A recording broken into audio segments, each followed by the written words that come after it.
구장 내용도 이제 7장, 8장 내용하고 계속 같은 내용이죠. 네, 이어지는 그런 내용입니다. 인생이 참 모순된 삶이다. 참 부조리하다. 그런 이야기입니다. 특별히 오늘 또 죽음이라는 걸 다시 한번 강조를 했습니다. 모든 것들이 다 죽어버리면 이렇게 지혜롭게 사는 사람도 우매한 사람도 죽고 다 죽어버리면 또 더 이상 남는 것도 없는 것 같다. 그런 이야기로 이렇게 전개됩니다. 그래서 9장 1절부터 10절까지는 이제 삶의 가치라는 것, 그 죽음으로 모든 것들이 다 끝나버리는 것 같은데 그럼에도 불구하고 삶이라는 것은 가치가 있다는 거예요. 죽음과 비교했을 때 여기서 이제 보면 산 개가 죽은 사자보다 낫다 그런 말이 있죠. 지금 4절에 이 말로 대표해서 삶의 가치가 있다. 그리고 그런 가치 있는 삶을 어떻게 살 것인가 그 분복을 누리라. 그 말씀이 지금 1절부터 10절까지 내용입니다. 그렇게 말하고 다시 또 11절부터 나오는 이야기는 인생은 참 불확실하다. 10절까지와 그 나머지 부분과 이렇게 두 부분으로 갈라지는데 그런 식으로 이렇게 나눌 수 있습니다. 9장 1절 말씀은 8장 16절, 17절에 이어지는 말씀입니다. 결국 이 말씀도 인생을 자세히 살펴보고 또 연구해봤는데 결국 우리는 아무것도 알 수가 없고 다 하나님의 손에 달려있다. 아무리 지혜가 되려고 지난주에 이제 말씀 나눈 마지막 결론이 지혜자가 되려고 해도 한계가 있다. 지혜자가 될 수 없다라는 것이었어요. 그 말씀을 계속 이어서 오늘 9장 1절 말씀은 다 하나님 손 안에 있다. 같이 한번 읽어보겠습니다. 9장 1절 시작. 이 모든 것을 내가 마음에 두고 이 모든 것을 살펴본즉 의인들이나 지혜자들이나 그들의 행위나 모두 다 하나님의 손 안에 있으니 사랑을 받을는지 미움을 받을는지 사람이 알지 못하는 것은 모두 그들의 미래의 일들이니라.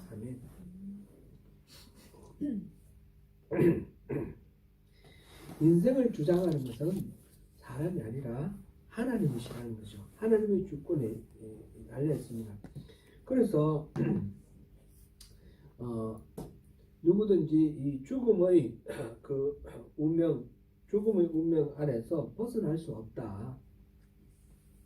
그것을 비껴갈 수 있는 사람은 아무도 없다. 그런 이야기입니다. 그다음 2절 3절에서 보면 그것을 좀 더 어떻게 보면 조금 더 비극적으로 표현을 해놨습니다. 2절 3절을 다 읽어보겠습니다. 모든 사람에게 임하는 그 모든 것이 일반이라. 의인과 악인, 선한 자와 깨끗한 자와 깨끗하지 아니한 자, 제사를 드린 자와 제사를 드리지 아니한 자에게 일어나는 일들이 모두 일반이니 선인과 죄인, 맹세한 자와 맹세하기를 두려워하는 자가 일반이라. 모든 사람의 결국은 일반이라. 이것은 해 아래에서 행해지는 모든 일 중에 악한 것이니 곧 인생의 마음에는 악이 가득하여 그들의 평생에 미친 마음을 품고 있다가 후에는 죽은 자들에게로 돌아가는 것이니라. 아멘. 지금 보니까 의인과 악인, 선한 자, 깨끗한 자, 깨끗하지 않은 자, 제사를 드리는 자, 신앙심이 좋은 자, 예배 잘 드리는 자, 예배 안 드리는 자, 보니까 다 똑같다는 거예요. 일반이라는 말은 다 똑같다 그런 뜻이죠. 다 일반이다. 보니까 우리 인생들이 마음속에 아주 악한 마음만 들어있다는 거죠. 그래서 평생에 미친 마음을 품고 있다가 죽어버렸다는 거죠. 지금 전도서에서 계속해서 이 죽음의 횡포에 대해서 얘기를 합니다. 그죠? 지혜롭게 살아도 지혜롭게 사는 사람 좀 잘 되고 좀 악하게 산 사람들은 좀 이렇게 못되고 이러면 좋겠는데 성경에는 분명히 선하게 살면 하나님이 복을 주시고 악하게 살면 벌을 주신다고 그랬는데 안 그렇단 말이죠. 참 골치 아픕니다. 그죠? 이게 이 실존, 우리의 실존 속에서 부닥치는 이런 부조리한 문제, 이거는 성경에서도 그렇고 과거에서도 그렇고 오늘날에도 그렇고 우리 모두가 다 느끼고 있는 바예요. 느끼고 있는 건데 이 부조리한 것을 특별히 깊이 이렇게 묵상하고 공부하고 했던 그런 한 철학의 사조가 있죠. 19세기, 20세기 걸쳐서 그 실존주의라는 게 있지 않습니까?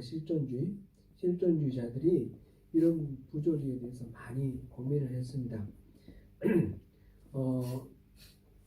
알베르 까미라고 그 프랑스의 철학자가 시지프의 신화라는 에세이를 썼어요. 시지프의 신화를 썼는데 알베르 까미는 나중에 자기가 이제 부조리의 철학자다 이런 말을 듣기를 싫어했는데 그런데 그 알베르 까미의 그 시지프의 신화는 부조리 이 철학의 대표작으로 이렇게 꼽히는 그런 거예요. 이 사람은 그냥 에세이를 썼는데 거기서 시지프의 신화를 인용을 하면서 인생이 정말 부조리하다 그랬어요. 시지프의 신화는 그리스 신화에 나오는 그런 한 이야기입니다. 시지프는 자세한 얘기는 우리가 뭐 찾아보시는 걸로 하고 여기서 다 얘기할 수는 없는데 인간을 위해서 이 신에게 저항을 해서 이렇게 벌을 받는 거예요. 인간을 위해 신에게 저항한 그런 신들이 좀 있죠. 프로메테우스 같은 경우는 불을 주었고 시지프는 뭘 했는지 잘 기억이 안 나는데 하여튼 제우스에게 반항을 해가지고 벌을 받는데 이 시지프는 큰 산이 있는데 높은 산이 있어요. 산이 있는데 큰 자기 키만한 큰 바위가 있어요. 그 바위를 밀고 올라가는 거예요. 산 꼭대기에 올라가면 이 바위는 그 늪에 올라가 버리는 거예요. 그럼 다시 또 내려가가지고 그 바위를 다시 굴려 올리는 거예요. 그게 자기의 평생의 운명이에요. 이걸 안 할 수가 없어요. 올려놓으면 그 바위가 그 자리에 딱 멈춰 있으면 좋잖아요. 울산바위나 혼들바위처럼 그죠? 그럼 좋은데 굴러내려버리는 거예요. 또 다시 내려와서 이렇게 또 다시 굴려 올리는 이 시지프의 이 바위인데 이 이야기를 하면서 알베르 까미가 우리 인생이 그렇다는 거죠. 열심히 일해도 죽으면 끝이라는 거죠. 너무너무 허망하고 허무하다. 이 전도서의 이 이야기를 전도서의 최신 철학 버전이 바로 거기에 시지프의 신화 알베르 까미의 그 철학 에세이가 아닌가 그런 생각이 됩니다. 이걸 읽으면서 그런 생각이 듭니다.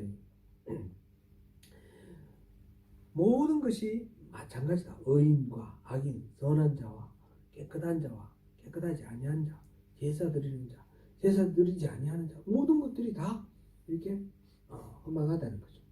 제가 제 아내하고 얘기를 나누는 중에 그런 이야기를 했어요. 어느 교회가 이사를 하는 이야기를 했어요. 새로 이제 성전을 좋은 성전을 이렇게 말을 해가지고 이사를 하는데 그 동영상을 올렸는데 보니까 너무너무 부럽기도 하고 시기심, 질투심이 나오는 거예요. 근데 왜 하나님은 저 교회는 저렇게 막 이렇게 부어주시고 우리 교회는 안 부어주실까?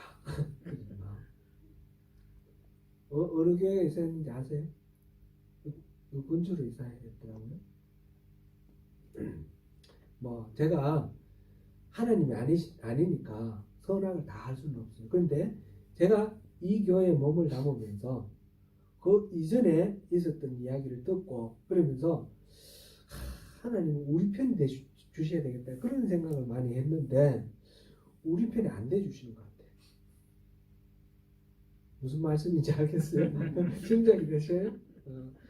너무 자세하게 얘기하면 안 될 것 같고 또 유튜브 올리는데 그래서 안 될 것 같고 좀 그런 마음이 드는 거예요. 참 이렇게 말씀대로 이렇게 순종하고 막 인내하고 그러면서 이렇게 어려운 가운데 이렇게 이겨내는 우리 교회 성도님들에게 하나님께서 막 부어주시고 이렇게 격려해 주시고 위로해 주시고 힘 주시고 막 이래 주시면 좋을 텐데 그죠? 제 말이 좀 공감이 안 가세요? 아멘입니까? 아멘. 네, 아멘. 공감해 주십시오. 그런데 그렇지 않고 인내하지 못하고 떠나간 사람들에게 막 부어주시고 남아있는 사람들에게 안 부어주시는 것 같은 그런 제가 이제 더 많이 하나님께 여쭤봐야 되겠죠. 하나님 그러시는 것 같아요. 저한테 계속해서 지금 제가 여기에 온 지 지금 5년이 넘었는데 하나님은 분명히 이 교회를 귀하게 쓰시겠다라고 약속하시고 이 교회에 기름 부어 주시겠다고 약속하셔요. 근데 우리에게 요구하시는 게 있어요. 우리 요구하시는 거는 순종하라는 거예요. 자기를 버리라는 거예요. 진정으로 회개하고 순종하고 하나님의 말씀을 들으라는 건데 아직까지 부족한 것 같아요. 그게 우리가 우리를 아직 버리지 못하고 우리 나름대로 고집을 부리는 부분이 있기 때문에 하나님께서 준비하고 스탠바이 하고 계시는데 아직 그게 일어나지 않는 것 같아요. 제가 계속해서 기도하면서 그 말씀을 듣는데 그렇게 내 마음에는 그렇게 감동와요. 그럼에도 불구하고 막 시기와 질투와 이런 게 막 나오는 거예요. 저희 연약함이죠. 저희 죄성이죠. 그걸 버리라. 주님은 그렇게 또 말씀. 그걸 버리라. 그게 결국 너 자기중심적인 생각 아니냐. 하나님의 절대 주권을 하나님의 그 일하심을 절대적으로 하나님이 일하시는 그 섭리를 인정하고 따르라. 지금 여기서 하시는 말씀도 전도서에서도 인생이 이렇게 어떻게 보면 부조리하고 막 이렇게 보면 하나님이 뭔가 처사를 잘못하시는 것 같아요. 왜 이렇게 하시나 하나님이? 그런 것 같은데 보면 결국은 머리를 쓰고 스스로 의롭다 하고 지혜롭다 하고 해봐야 결국은 아무것도 아니라는 거죠. 결국은 하나님의 손안에 있다라는 것을 그걸 인정해야만 참된 진리를 얻을 수 있다라는 그런 이야기를 지금 전도서에서 계속 얘기하고 있습니다. 그래서 우리 마음속에 있는 그 가득한 그 평생에 미친 마음을 품고 있다가 후에는 죽은 자들에게로 돌아간다. 죽어버린다. 이 부조리한 것 같다. 그러면서 이제 4절부터 6절까지 말씀은 그러면 이 땅에서 살아가는 그 모든 것이 무슨 의미가 있느냐? 의미 없다. 이렇게 결론을 내리는 것이 아니라 그렇기 때문에 살아있는 것이 귀중하다는 거예요. 그렇기 때문에 살아있는 게 가치가 있다. 모든 산자들 중에 있는 자에게는 누구나 소망이 있으면 산개가 죽은 사자보다 낫다. 산자들 중에 있는 사람, 살아있는 사람을 말하죠. 살아있는 사람에게는 소망이 있다는 거죠. 예를 들면 우리가 생각할 때 천벌을 받아 마땅한 그런 악인이고 죄인이에요. 마음속에 미친 것만 품고 있고 그런 상황이에요. 그럼 죽으면 끝인데 근데 우리는 모르는 부분이 죽음 이후에 하나님의 심판이 있잖아요. 죽어버리면 끝이에요. 근데 살아있으면 기회가 있어요. 뭐가 있습니까? 회개할 기회가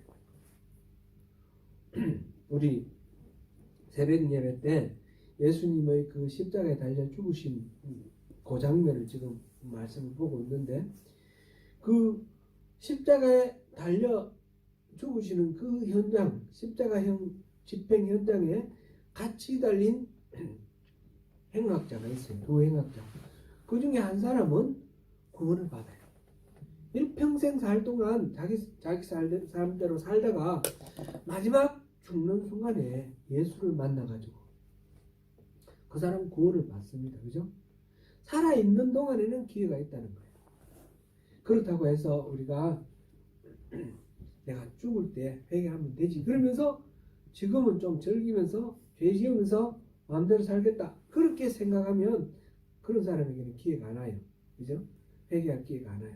지금이 바로 그 기회인데 지금 여기서 이 전도서 기자 이 코엘렛은 살아있는 그 순간이 가치가 있는 이유는 살아있는 그 순간에 소망이 있기 때문이다. 죽어버리면 그건 아무것도 없다라는 거죠. 죽은 자들은 아무것도 모른다. 살아있는 자들은 죽을 줄을 알고 있고 죽은 자들은 그렇게 잊혀져 버린다. 그래서 살아있는 것이 가치가 있다고 했어요. 그러면서 이제 7절부터 10절까지는 그러면 막 부조리한 거 이런 거 생각하지 말고 주어진 그 삶 살아있는 동안에 이게 소망이 있으니까 이 삶을 값지게 영위하라. 그게 지금 7절부터 10절까지 말씀입니다. 이 말씀은 사실은 앞에서도 계속 그렇게 해왔죠. 코엘렛은 허무하다, 헛되다 계속 얘기하면서 그러므로 살아있는 동안 이 삶을 가치 있게 보내라. 그 말을 했어요. 2장 24절 한번 볼까요? 사람이 먹고 마시며 수고하는 것보다 그 마음을 더 기쁘게 하는 것이 없나니 내가 이것도 먼저 하나님의 손에서 나오는 것이로다. 그러니까 먹고 마시는 것 그것을 기뻐하라는 거죠. 하나님 주신 선물이라는 거죠. 3장 12절 13절 22절 5장 18절 6장 12절 8장 15절 이렇게 반복해서 그렇게 나왔습니다. 그 내용이 여기서 한 4가지 정도로 요약할 수 있는데 삶의 가장 기본적인 욕구이자 생존의 그 조건인 먹고 마시는 일을 거기에 가치를 잘 알고 기쁨으로 즐겨라 그렇게 했어요. 너는 7절 너는 같이 읽겠습니다. 너는 가서 기쁨으로 내 음식물을 먹고 즐거운 마음으로 내 포도주를 마실지어다. 이는 하나님이 내가 하는 일들을 벌써 기쁘게 받으셨음이니라.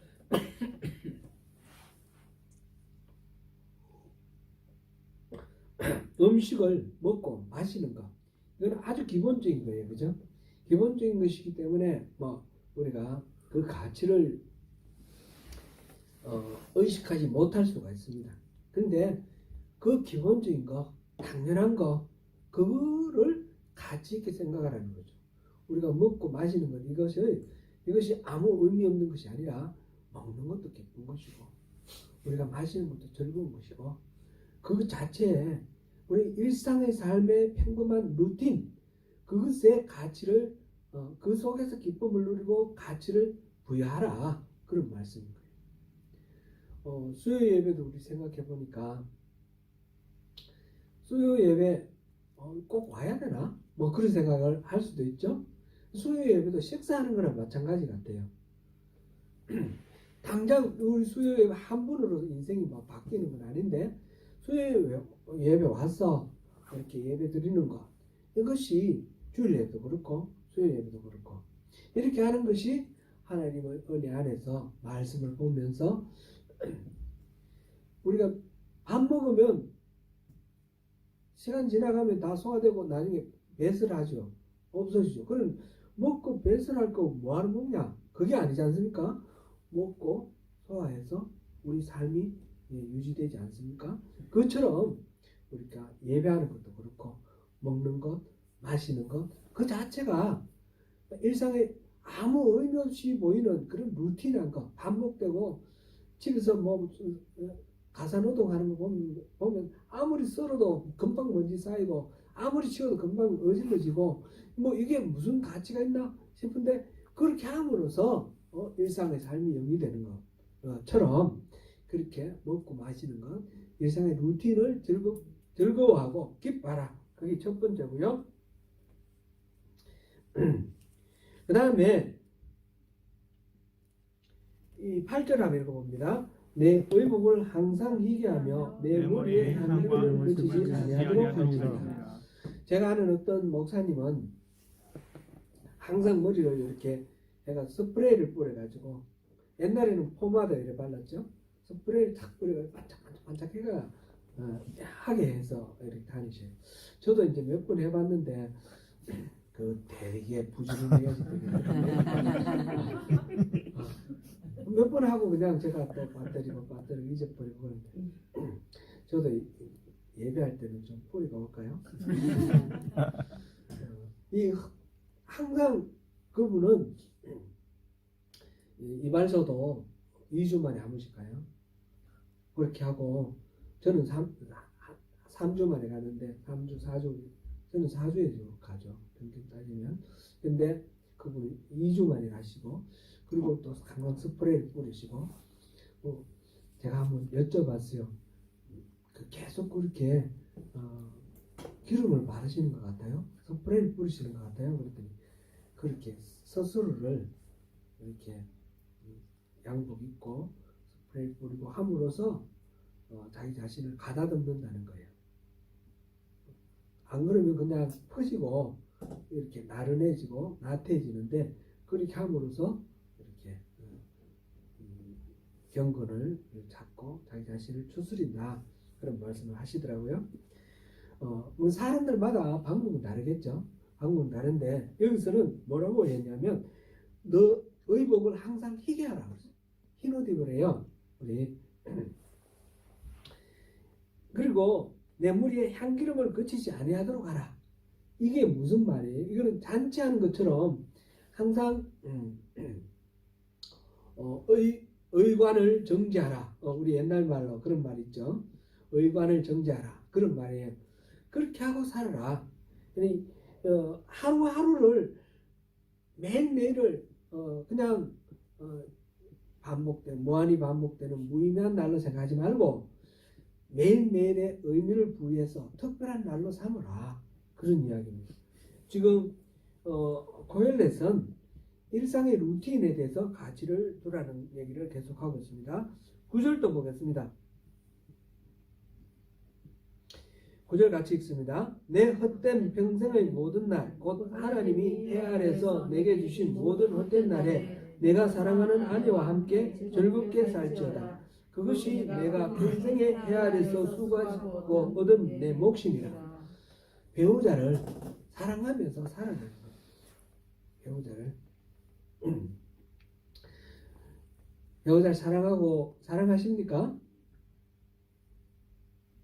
대답을 안 하시네. 안 하시나 봐.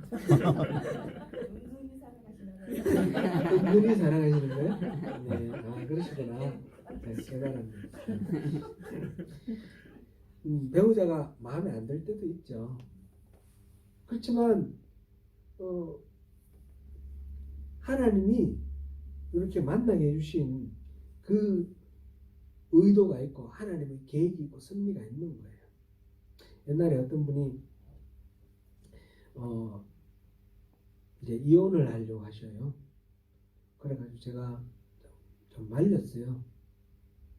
말렸더니 이분이 하시는 말씀이 내가 그때는 예수도 안 믿을 때고 기도해서 만난 사람이 아니기 때문에 상관없다고 그러더라고요. 하나님의 섭리가 우리가 예수를 믿고 기도하면서부터 이루어지나요? 그거 아니잖아요. 내가 하나님을 알기 전 내가 아직 원수 되었을 때 날 위해서 독생자를 내주셨잖아요. 하나님은 이미 내 존재하기 몇천 년 전에 나를 위해서 계획하시고 섭리하고 계셔요. 그러니까 내게 주어진 이 상황 속에서 하나님 손길을 우리가 항상 의식을 해야 되고, 내가 기도 안 했기 때문에 뭐 하나님하고 상관없고 내 마음대로 해야 되고 이런 경우는 없다는 거죠. 그러니까 조금 마음에 안 드는 게 있더라도 정말 그 상태로 하나님께 올려드리면서 그 배우자 만나게 해주신 하나님께 감사드리며 저는 그 점에 있어서 조금 더 거리낌이 없습니다. 정인이 저기 있습니다. 그렇죠? 내가 평생의 헤아려서 수고하고 얻은 내 몫이다. 너희 분목이다. 그렇게 말씀하셨어요. 그렇게 서로 사랑하시고 기쁘게 즐겁게 그렇게 사시기 바랍니다. 그 다음에 이 세 번째고, 네 번째로는 내 손이 일을 얻는 대로 힘을 다하여 할지어다. 내가 장차 들어갈 세월에는 일도 없고 계획도 없고 지식도 없고 지혜도 없습니다. 우리에게 주어진 지금 현재의 직업이 무조건 천직이다 이렇게 말할 수는 없어요, 그죠? 그러나 내게 이 일을 주신 하나님께서 이 일을 통해서 영광 받으시기 원하셔요. 직업이라는 영어 단어가 job이라는 말 말고 vocation이라는 말 있지 않습니까? vocation이 다른 말로 부르심, 소명이라는 말 같은 뜻이에요, 그죠? vocation이 이 두 가지 의미를 갖고 있지 않습니까? 그럼 우리 직업이 소명이라는 거죠. 칼빈 종교개혁자 칼빈이 가장이라 그러면 좀 그렇고 매우 중요하게 강조한 것이 이 세속과 성의 세계가 이 차별이 없다는 겁니다. 세속의 모든 직업이 다 하나님의 부르심이라는 걸 알고 하나님께 영광을 돌리는 그런 마음으로 자기의 직무에 충실하라, 그런 이야기를 했어요. 그래서 빵 만드는 사람, 빵 만드는 사람은 빵 만드는 것 자체가 하나님 주신 직분이다. 그 생각하고 빵을 만들어내는 거죠. 청소하는 사람으로 그렇게 하는. 지금 이 전도서의 이 기자 코엘렛이 하는 이야기도 그런 얘기입니다. 내 손이 일을 얻는 대로 힘을 다하여 할지라. 지금 내가 하고 있는 그 일에 하나님 주시는 그 은혜를, 그 하나님의 손길을 발견하고 누리고 그렇게 살라, 그런 말씀입니다. 이렇게 10절까지는 모든 인생이 죽으면 끝인 것 같다. 살아서 이렇게 사나 저렇게 사나 다 일반이다 라고 말을 하면서, 그렇게 말해가지고 좀 비극적인 결론이 나올 것 같은데 그게 아니라 그러므로 이 삶을 값지게 잘 살아라, 그런 얘기를 하고 있습니다. 그 다음에 그러면 계속해서 희망적인 얘기가 나오면 좋겠는데 11절부터 18절 얘기는 또다시 돌아갑니다. 지금 앞서 계속해서 반복해오는 이런 사이클이라서 힘들죠.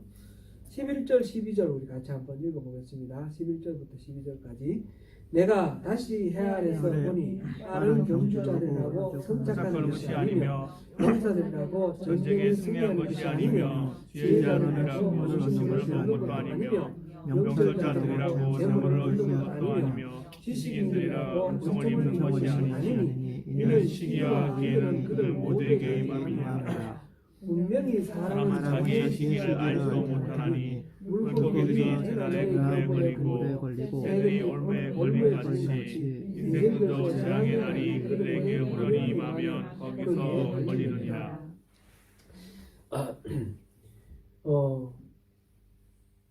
다른 사람이 경주에 꼭 이기는 것이 아니래요. 이봉주 선수가 생각나요. 이 이야기를 들으면 마라톤 선수 이봉주 선수 최근에 와서 이제 막 이렇게 허리가 굽어지는 병이 생겨서 그 수술해가지고 지금 회복되는 이렇게 과정이 있다고 합니다.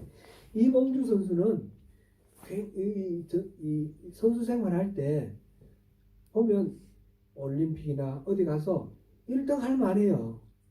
금메달 딸 만한데 꼭 2등만 해요. 너무너무 안타까웠어요. 이 사람. 그러면서도 다른 사람보다 훨씬 오랫동안 이렇게 그 페이스를 유지하면서 성실하게 자기 기록을 이렇게 내가는 그런 것을 봤는데, 예를 들면 황영조가 금메달을 땄는데 이봉주랑 황영조 뭐 제가 뭐 전문적인 건 모르지만 뭐 비슷하지 않을까 그런 생각됐어요. 이봉주가 금메달 따도 충분한데 이봉주는 그럴 때 금메달을 못 따더라고요. 계속해서 보면 항상 최고의 조금 작은 규모의 대회에서는 금메달도 땄어요. 뭐 금메달도 많이 땄을 거예요. 그런데 큰 대회에 가면 꼭 2등을 해요. 그런 실력이 있다고 해서 금메달 따는 건 아니다. 그런 생각도 이렇게 그 선수를 보면서 많이 생각했어요. 용사들이라고 전쟁에 승리하는 것도 아니다. 다윗과 골리앗 누가 힘이 세요? 골리앗이 훨씬 힘이 세는데 다윗이 이겨요. 이거는 뭐 그저 요행이라고 그렇게 말할 수는 없겠지만 지금 이 11절에서 말하는 거는 다 그런 식으로 막 이렇게 우리가 생각하는 대로 순서대로 쫙 이렇게 되는 것이 아니다는 거죠. 제 친구들이 이런 걸 생각해 보면 제 친구들이 이제 학교 다닐 때 고등학교 때 우리 학교에서 수석으로 졸업한 친구가 있어요. 수석으로 졸업한 친구가 있는데 그럼 공부 잘한 거죠. 수석이니까 공부 잘했어요. 그런데 삼수를 했어요. 삼수. 계속 떨어져요. 1차 떨어져가 2차에 그 학교에서 수석 합격했는데 안 가고 다시 재수해가지고 또 했는데 또 떨어졌어요. 그래서 또 삼수를 했어요. 이런 식으로 그런 경우들이 많죠. 또 어떤 친구는 열심히 공부를 했는데 시험 칠 때 돼가지고 아팠어요. 몸져 누워가지고 시험을 못 쳤어요. 그런 일들이 있죠. 인생에. 그럴 때 얼마나 또 억울하겠어요. 억울하다고 해서 뭐가 어떻게 해결되는 일도 아니잖아요. 그냥 그거는 감수를 해야 되는 거죠. 인생이 그렇다는 겁니다. 능력으로나 노력으로나 모든 것들이 다 해결되는 것이 아니라는 것입니다. 지혜 있는 자들이 음식물 얻는 거, 음식물이라는 것은 이제 생활에 말하자면 수입이 좋은 것도 아니고 명철하다고 해서 또 수입이 좋은 것도 아니다. 음식물과 재물 이렇게 표현했고요. 지식인이라고 은총을 입는 것도 아니고 실력 있다고 잘 되는 게 아니고 성실하다고 잘 되는 게 아니라는 거죠. 실력 있고 성실하고 그런 사람이나 또 그렇지 않은 사람이나 보니까 이상하게 시기와 기회가 안 올 수도 있더라. 그런 시기와 기회 모두에게 임합니다. 그랬고요. 분명히 사람은 자기의 시기도 알지 못하나니 앞에 3장에서 때가 있다고 그랬지 않습니까? 꽃이 필 때가 있고 질 때가 있고 그 인생에 또 이 클라이막스를 맞을 때가 있고 질 때도 있고 그런데 그 때를 누가 합니까? 모른다는 거죠. 그 때를 물고기가 재난의 그물에 걸리고 새가 올무에 걸리듯이 우리 인생도 재앙의 날에 걸릴 수가 있다는 거. 아무 잘못 없는 것 같은데 물고기가 뭐 죄를 지어서 그 그물에 걸립니까? 그거 아니지 않습니까? 그처럼 우리 인생도 그렇다는 겁니다. 그런 얘기를 하면 이게 이제 앞에서 말한 부조리한 인생의 이 세상사의 부조리 또한 이야기도 된다고 볼 수 있겠습니다. 그러면서 13절부터 18절은 지혜를 다시 또 얘기를 합니다. 그러나 지혜는 능력이 있다. 지혜는 능력이 있는데 지혜자가 또 그렇다고 해서 우대받고 존중받는 것도 아니다. 잊혀진다. 그러면서 이 지혜로운 사람이 이룬 모든 일들도 어떤 악한 사람이 일어나가지고 한 방에 뒤엎어버릴 수도 있다. 좀 비극적으로 얘기가 흘러가는 게 아직 결론이 아니니까 비극적으로 이렇게 흘러갑니다. 지혜, 이 이야기는 앞에서도 계속 나온 이야기가 있죠. 14절, 곧 작고 인구가 많지 아니한 어떤 성읍에 큰 왕이 와서 그것을 에워싸고 큰 흉벽을 쌓고 치고자 할 때에 그 성읍 가운데서 가난한 지혜자가 있어서 그의 지혜로 그 성읍을 건진 것이라. 군사가 많아서 지키는 것이 아니라 지혜로운 한 사람이 지켜내는 그런 거 있다는 거죠. 지혜가 그래서 수많은 용사들보다 더 값진 그런 경우가 있다는 거죠. 지난번에 제 서희 선생 얘기를 했는데요. 서희 선생이 어떤 일을 하셨는지 찾아보셨습니까?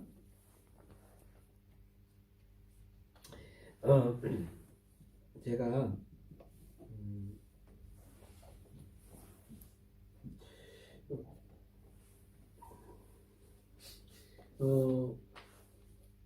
보니까 고려시대예요. 고려시대 앞에는 어느 시대였어요? 신라에 있었고, 그죠? 신라에 있었고, 그 북쪽에는 고구려가 있었고, 그죠? 고구려가 망하고 신라가 통일하고 난 뒤에 그 자리에 누가 있었어요?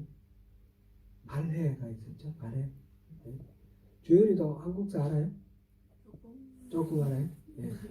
그리고 이 신라를 멸망시키고 새롭게 등장한 나라가 뭐예요? 고려. 그죠?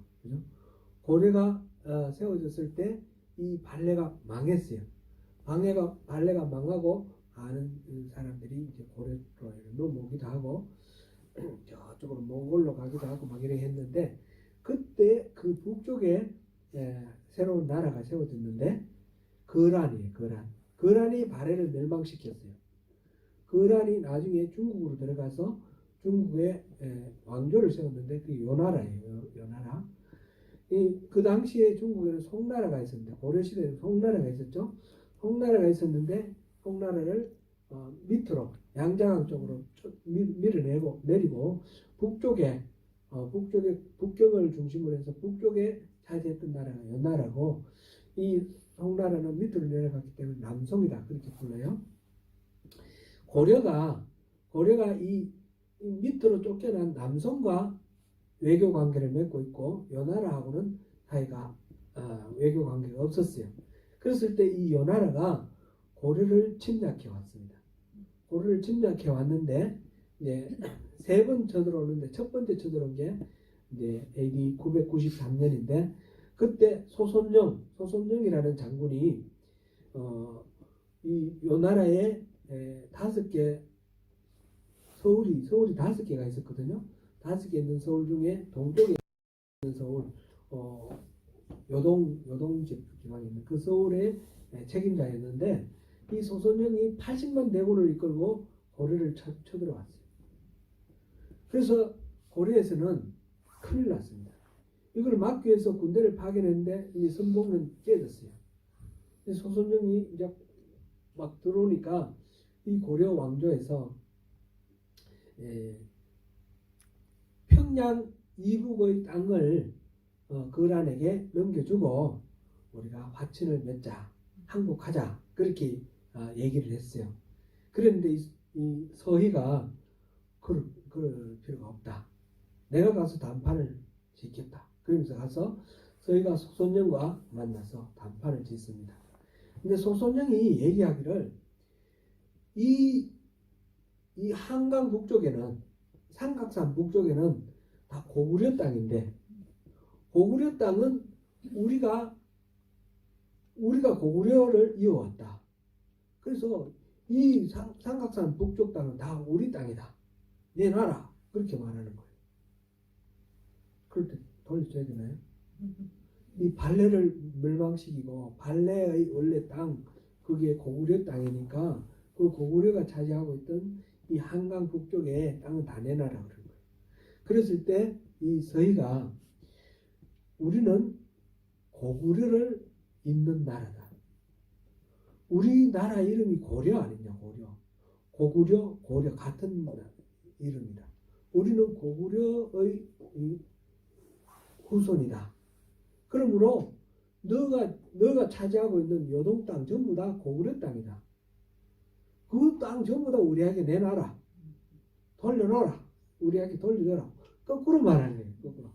이 거라는 발라를 멸망시켰으니까 발라의 전신인 고구려 땅 다 내놔라 그랬고, 고려는 이 고구려의 후신인데 이거 다 우리 땅인데, 그렇게 하니까 이 소선영이 말빨에 딸린 거예요.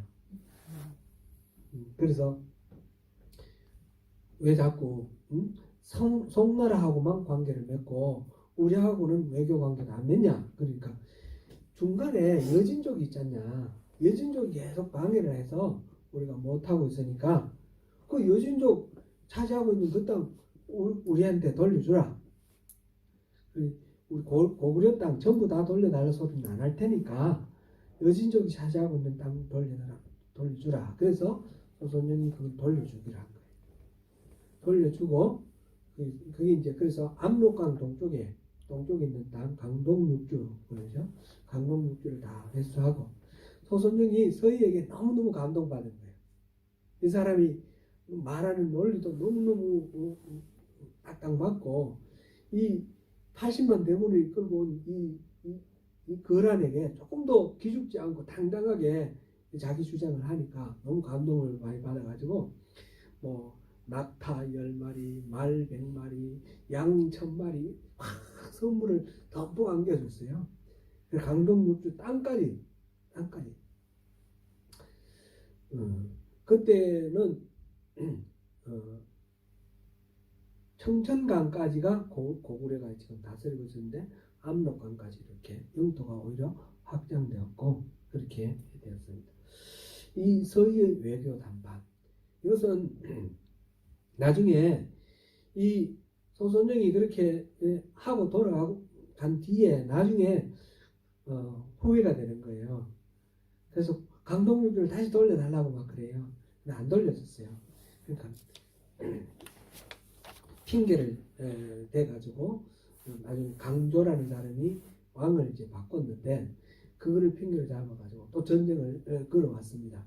2번이나 전쟁을 다시 걸어오는데 그때에 물리친 사람이 강감찬 장군이 물리쳤는데 그렇게 함으로써 우리가 요 나라의 그 공격을 물리쳤습니다.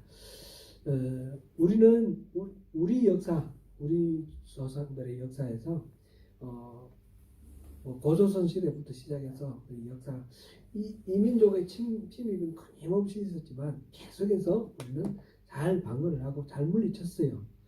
조선 마지막에 일본에 의해서 식민지되고 합방된 거, 이거는 너무 치욕적이고 또 36년 그 시간 빼놓고는 그 이전에는 항상 우리가 독립적인 국가로서 우리 자신을 지켰고, 중국이라는 나라가 어마어마한 나라예요, 그죠? 중국 근처에 있는 나라들 웬만한 나라 다 흡수됐잖아요. 요즘 뭐 티베트, 위구르 그 문제가 많은데 위구르 같은 거 티베트 토번이라는 나라가 있었고 위구르 그 회걸 이란 우리가 역사 시간이 되었는데 그런 나라들 다 그 잡아먹혔잖아요. 만주에 있던 나라도 몽고도 그 절반 정도는 당연히.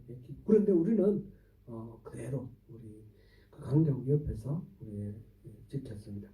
그 일 중에 아주 이순신 장군이 일본의 임진왜란 때 승리한 거 이런 것도 있고, 얼주문덕 장군이 수나라를 물리친 거, 뭐 안시성 싸움에서 당나라를 물리친 거 이런 것들이 있는 그 대표적인 성전 중에 하나가 강감찬 장군의 귀주 대첩 있죠. 근데 귀주 대첩이 실질적으로 귀주가 그게 이 서희 선생이 땅을 확보한 강동 6주 중에 하나예요. 그때 우리나라를 방어할 수 있는 그런 중요한 요충지를 확보한 거죠. 그렇게 해서 우리가 나라를 지킬 수 있었습니다. 이 말로 가지고 싸우지 않고 말로 가지고 이렇게 해내는 거 큰 좋은 사례로 우리 서희 선생 얘기할 수 있습니다. 993년 거란의 진입 때. 그러나 그런 것도 한계가 있는 거죠. 그런 것도 다 한계가 있는 거죠. 여기에 보니까 16절 그러므로 내가 이르기를 지혜가 힘보다 나으나 가난한 자의 지혜가 멸시를 받고 그의 말들은 사람들이 듣지 아니한다 하였노라. 지혜 있는 사람이라고 해서 항상 존중받는 게 아니죠. 무시당하고 지혜 있는 사람이 오히려 이렇게 현실 세계 속에서 우리 그런 것을 얼마든지 만납니다. 지혜 있는 사람이 득시하는 것이 아니라 힘 있는 사람이 득시하죠. 힘 있는 사람이 악하냐 선하냐 안 따집니다. 힘 있느냐 없느냐 그것이 이렇게 그러므로 우리 인간사 속에서 참된 지혜는 그런 것하고는 상관이 없다라는 거죠. 지혜는 분명히 능력이 있지만 그렇다고 해서 지혜를 절대적으로 이야기할 수가 없고 세상 지혜는 완전하지 않으며 실질적인 능력을 행사할 수 없다는 것입니다. 그래서 상대적으로는 능력이 있지만 절대적으로 신뢰할 수는 없습니다. 모든 것은 하나님의 손 안에 있습니다. 그러면 참된 지혜는 하나님의 손 안에 모든 것이 달려있다는 것을 깨닫는 것이 참된 지혜고 그것을 바탕으로 해서 인생을 이렇게 영위해 나가는 것 하나님이 주신 그 삶을 분복으로 누리는 것 그것이 진짜 지혜라는 것입니다. 오늘 9장에서 그렇죠. 결국은 이렇게 해도 죽고 저렇게 해도 죽는데 그래도 살아있을 때 기회가 있으니까 살아있는 그 삶을 값지게 영위하라 그랬습니다. 오늘 이 말씀 또 묵상하시면서 오늘 우리에게 주어진 그 삶을 어떻게 값지게 할 것인가 그 속에서 어떻게 하나님의 손길을 우리가 발견하고 누릴 것인가 그것이 이제 참된 지혜인 것 같습니다. 제가 우리 교회에 대해서 서두에 하나님이 안 부어주시는 것 같고 또 하나님이 좀 외면하시는 것 같다 그런 말씀을 비쳤는데 또 그렇지 않다는 것도 제가 고백합니다. 분명히 하나님이 보호해 주시고 분명히 하나님이 지켜주셔요. 제가 올해 1월 달부터 시작해서 지금 7월이죠. 그 과정 속에서 여러분들한테 제가 일일이 다 말씀을 못 드렸는데 굉장히 좀 어려운 그런 과정을 겪어왔어요. 겪어왔는데 보니까 제가 그 속에서 제가 그거를 피하기 위해서 어떤 이렇게 저항을 하거나 어떤 수를 쓰거나 그런 게 없어요. 저는 이번에 그 일을 당할 때 하나님이 잠잠하라 그 은혜를 주셨기 때문에 저는 잠잠히 그냥 하나님 하시는 것만 보기로 하고 그렇게 가만히 있었습니다.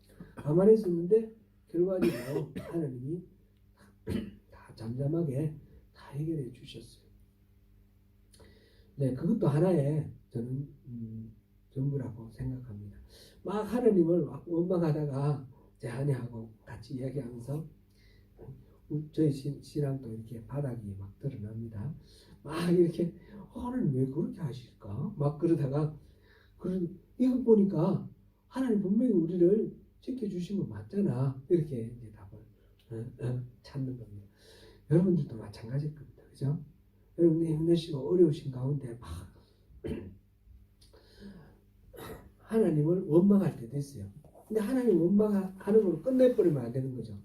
끝내버리면 그 속에서 지난번에도 우리가 어려움, 시련, 고난 올 때에 우리 주일 예배 때도 계속 그 주제가 계속 나왔습니다. 그죠? 연극부 반복해서.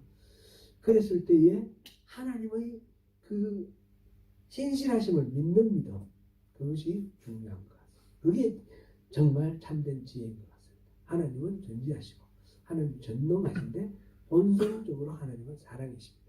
그 하나님을 믿으시면 우리가 그 속에서 하나님의 은혜를 발견할 수 있고 누릴 수가 있습니다. 오늘 전도서 9장 이 말씀 속에서 코엘렛이 우리에게 주고자 하는 메시지는, 하나님이 이걸 통해서 우리에게 주시는 메시지는, 이 속에서 참된 지혜는 하나님의 섭리를 깨닫는 것이고 그것을 믿는 것이라는 것, 그것을 우리가 발견하게 됩니다. 오늘 말씀 이렇게 믿겠습니다. 기도하겠습니다.